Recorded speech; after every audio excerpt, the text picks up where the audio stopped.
ओम श्री गुरुभ्यो नमः हरि ओम सदाशिवसमारंभां शंकराचार्यमध्यमाम् अस्मदाचार्यपर्यन्तां वन्दे गुरुपरम्परां श्रुतिस्मृतिपुराणानाम् आलयं करुणालयं नमामि भगवत्पादशङ्करं लोकशङ्करं सदात्मध्याननिरतं विषयेभ्यः पराङ्मुखं नौमि शास्त्रेषु निष्णातं चन्द्रशेखरभारतीम् ओम Page 9, the bottom line, Paramapurushartha Bhuta Moksharthatvam Nasti Karmanam Chitta Shuddhidvara Jnana Bahirangattvamiti Tadidamaha Chittasyeti. So in the last session, we were looking at verse number 10 and we had just completed the commentary by Jagadguru Srimad Chandrasekhara Bharati Mahaswami. And essentially in that verse, Acharya Shankara Bhagavatpada had said that in order to free oneself from the bondage of samsara, bhava bandha vimuktage, one has to do Atma Vichara. And that Atma Vichara was indicated by the word Atma Abhyasam.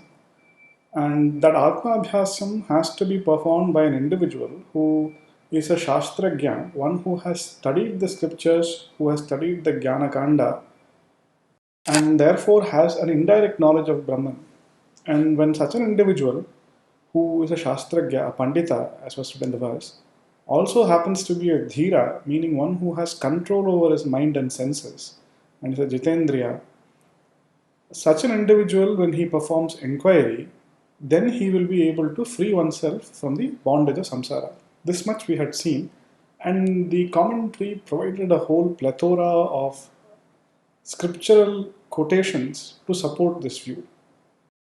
And now, in the last few lines of the Bhashya, the commentary to this verse, Jagadguru Srimad Chandrasekhara Bharati Mahaswamigal is providing the introduction to the next verse. So essentially here Jagadguru Srimad Chandrasekhara Bharati Mahaswamigal is saying that the jnana is the primary means to moksha, that karma is an external or a bahiranga sadhanam to jnana.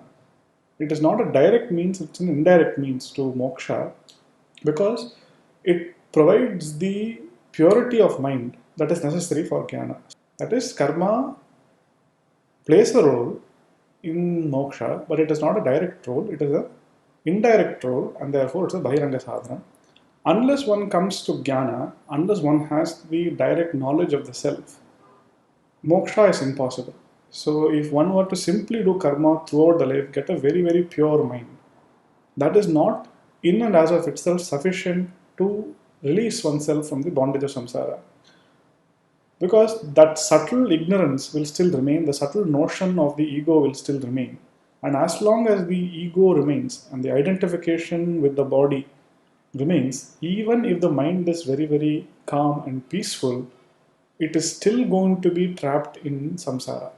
One may have accrued a great deal of punya as a result of all these karmas. One may have a very nice life, but such a nice life is also going to be finite. And when the punya is exhausted, one is going to come back and continue in the cycle of samsara. And to escape that cycle, it's only possible through jnana. So that is the import of all Advaita scripture. And that is the introduction to the next verse also, which we will read, verse number 11. चित्तस्य शुद्धये कर्म न तु वस्तूपलब्धये वस्तुसिद्धिर्विचारेण न किंचित कर्मकोटिभिः. So this is a very famous verse. It's often quoted. Chittasya shuddhaye karma. Essentially, the purpose of karma, and here by the word karma, what is meant is karma yoga. That is, one is performing karma with an aim not of getting the benefits of karma, but one is performing it because it is one's duty. So one is doing it without having a desire for the results that will accrue from that action, but one is doing the action for action's sake. One is doing it as a dedication to Ishvara. And when one receives the results of those actions, one does not constantly look for a better result. One is simply accepting whatever result comes from it. And therefore, as a bhokta also, one is not tied up to achieving a great result. One simply accepts whatever comes one's way, but one is very sincere about the performance of one's duties. So that is the general understanding or definition of Karma Yoga. And by saying Chittasya Shuddhaye Karma, it is such a Karma Yoga that will lead to Chitta Shuddhi or purity of the mind. If one performs actions not with such an attitude, but with an attitude of let me get some benefit from this, what is in it for me, then such a action will not lead to a purity of mind. It may give the right results in terms of material results or etc. or even punyam, swargaloka, etc. It may give you, but such a result is not going to lead to the purity of mind that is required. And that is only possible if one performs karma yoga. However, even such a karma yoga is not going to lead to moksha, natu vastu palabdhaye. Here by vastu, what we mean is moksha or Brahman. So, if we don't know French, for example, if you're ignorant of French, how do we get rid of that ignorance?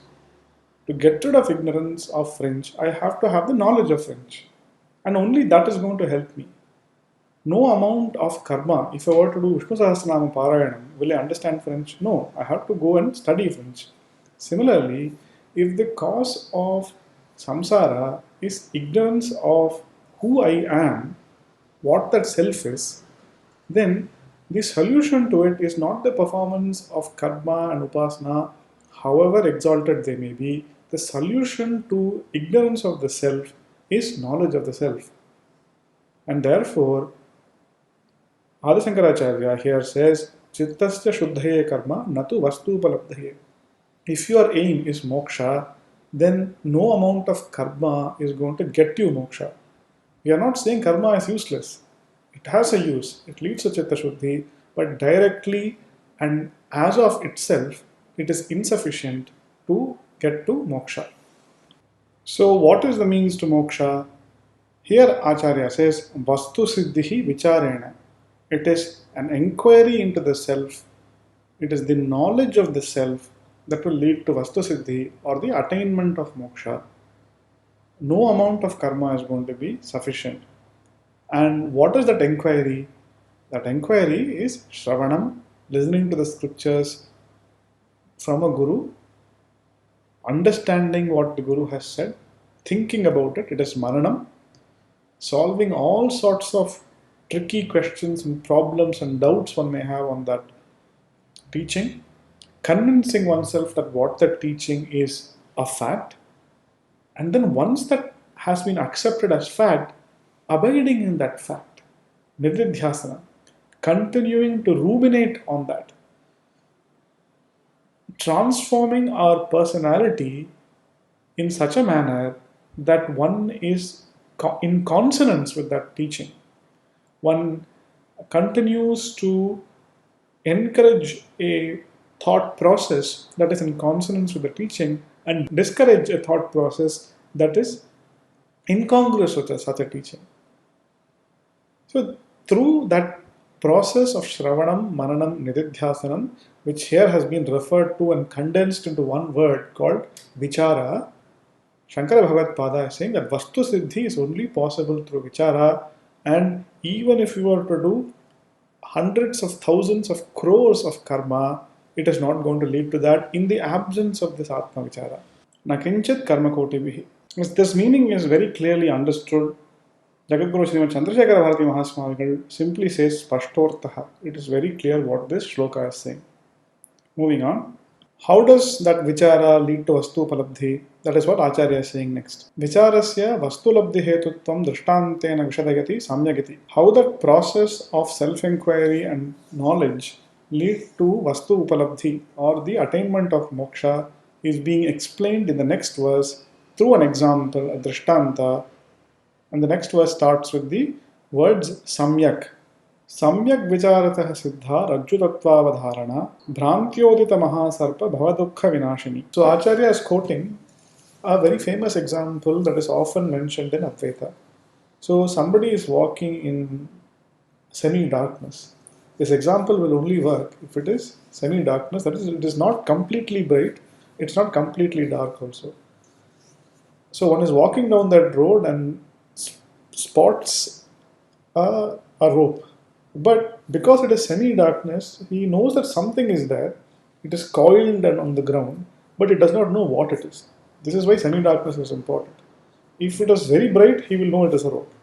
If it is very dark, he will not even know that there's something there. So both situations are great. But it's when you have a partial knowledge, you don't completely understand it, but you have a partial knowledge. But little knowledge is a dangerous thing. So what does that do? So one is ignorant of the rope being present there. And what does that ignorance do? It does two things. The first thing it does is that it projects something else in the place of the rope. It makes us believe that there is an object there which is long and coiled. What else is long and coiled? A snake. So the first thing that the object, the ignorance does is that it convinces us that the object is a snake. Secondly, even if it had convinced that the object was a snake, we could have simply walked away. If we had known that it is simply an unreal snake, it won't cause a problem.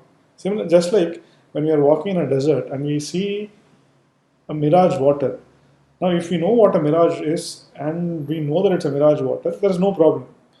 But if you don't know that it is a mirage, then only there's a problem.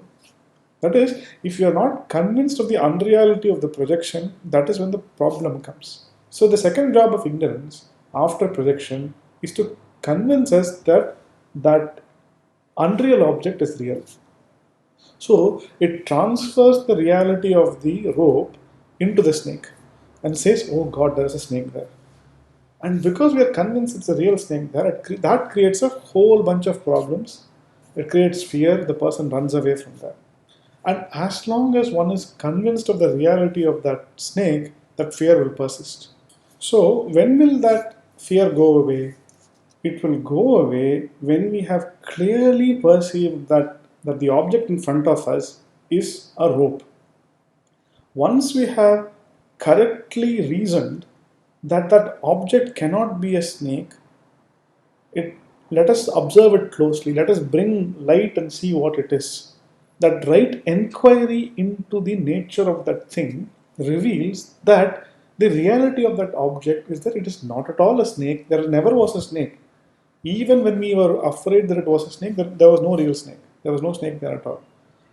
And once the light has come, it's very clearly apparent that there was no snake. So there's no snake in the past, in the present, or in the future. So once the clear knowledge has come, samyak vicharataha siddha, once we have determined through right inquiry what Rajjutattvavadharana, once we have the right knowledge that the object in front, the real object in front is a Rajju, is a rope. At that point, Bhrantyodita Mahasarpa Bhavadukha Vinashini. All the fear and the sorrow, the Bhavadukham, Bhavadukham actually means Samsara Dukkham. He is comparing it with Samsara. He says, just like the fear and the delusion that was sorrow that was caused by the rope snake, the Samsara Bhayam, Samsara Dukkham also, that was caused by us believing that the world is real and us not knowing the true nature of the self. All those delusions will be destroyed by the right inquiry into the object in question. In the example, the object in question is the rope.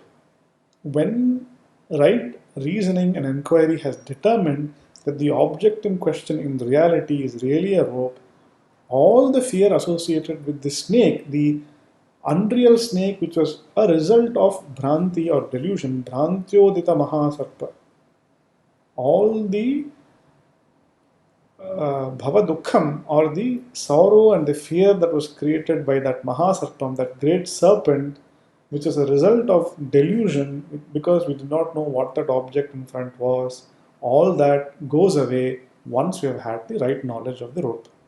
Similarly, all the sorrows that were present because of Bhrantyodita Bhavadukham, all the delusions that led to us believing that the Jagat is real and it is causing problems for us, that we have a real problem, it leads us to believe that we are really suffering. All suffering is unreal. Suffering is not at all a part of Atma. Anything apart from Atma is unreal. As long as that inquiry has not happened, one will continue to be in the delusion. But once with inquiry we have the right knowledge of the self, all the delusions that were born because of the ignorance of the self will be automatically destroyed. Just like when all the threads in the cloth, if you destroy, the cloth itself is destroyed. Correct? Similarly, when we destroy ignorance, all the products of ignorance also get destroyed. So when the cause is eliminated, the effects are eliminated. The cause of samsara is ignorance. Once that ignorance is eliminated, all the effects such as the problems associated with samsara will also be automatically eliminated. Let us read the commentary. मंदान्धकारे पतितां रज्जुं सर्पं मन्वानः पुरुषः बिभ्यते दीपानयनेन सम्यग्विचार्य वस्तुतत्त्वं बुद्ध्वा भयकम्पादिदुःखं जहाति इति प्रसिद्धम्. In mild darkness, in mandandakaram, the rope which is present on the road is considered or mistaken to be a sarpa. And such an individual is fearful of that rope, and it leads to all sorts of problems. Bhaya kampadi dukkham, like fear. Bhaya kampa means like trembling, etc., and leads to such sorrows like that. And when does that problem go? It goes when you bring a lamp, deepa nayanena. So the samyak vichara here is bringing a light and seeing that thing clearly. And once you see the reality of what that object is, then all the fears that were created because of delusion, such as bhayakampadi dukkham, they all are removed. That is very well known. Iti prasiddham, Acharya says. Tatra rajvam bhrantya uditah yo mahasarpah. It says bhrantya, there's a typo there, it should say bhrantya.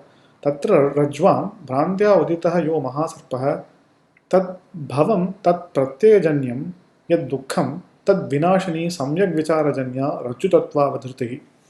Tatra rajvam bhrantya uditah yo mahasarpah.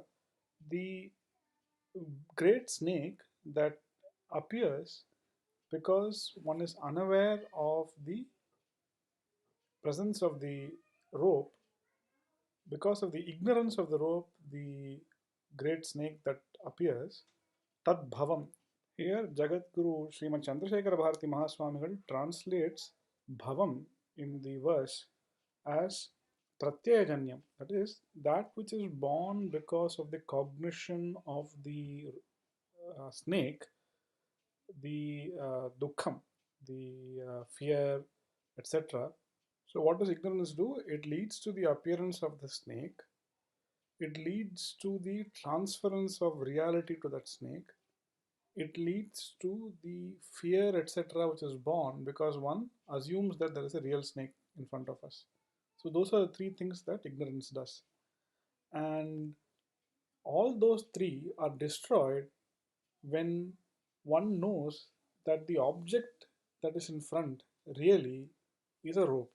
Rajju Tattva Vadritihi, which is born because of the right inquiry into the nature of things. So one brings a lamp and looks at the object correctly, and that is what is being referred to as Samyak Vichara. And the Rajju Tattva Vadritihi, which is born from that Samyak Vichara, is Tad Vinashani, is the cause of the destruction of Dukkham, the Mahasarpa appearance, and the reality to that Mahasarpa appearance. Continuing, Tadvat Bhrantya Jatam Yad Bhavadukham Janma Marana Prayojya Dukham Tad Vinashini Samyak Vichara Prayojya Tatvavadharana Atma Yathatmya Vadritihi Brahma Sakshatkaraha iti Sarvamshe Prakritopayogyatvam Yogyayam Drishtantaha. So similar to the rope snake example, the delusion of the world, Bhrantya Jatam Yad Bhavadukham, the sorrows associated with samsara, which is a creation of delusion really, such as birth, death, etc. And those are the kinds of things that are a result of that mistaken identification with anatma, which is a result of the ignorance of the self. The destroyer of that bhavadukham, samsara dukkham, is samyak vichara prayojya tatvavadharana atma yathatmya avadritihi. The correct knowledge of the self, which is born through atma abhyasa or inquiry into the self. That is being referred to here as tatvavadharana or the correct grasp of the reality of things. And what does that effectively mean? It means Brahma Sakshatkaraha, or the direct acceptance or cognition of oneself as Brahman. And therefore, he says, thus, the consonance between the Drishtanta and the Dashtanta, between the example and the exemplified, is it fits correctly in all respects. In all respects, the example of the rope snake fits with what we are trying to convey here, which is that it is the inquiry into the self, which is the means by which one can cross over the bhavadukham or the problems associated with samsara. With that, we'll conclude this session and take up the rest in the next session. पूर्णमदः पूर्णमिदं पूर्णात् पूर्णमुदच्यते पूर्णस्य पूर्णमादाय पूर्णमेवावशिष्यते ॐ शान्तिः शान्तिः शान्तिः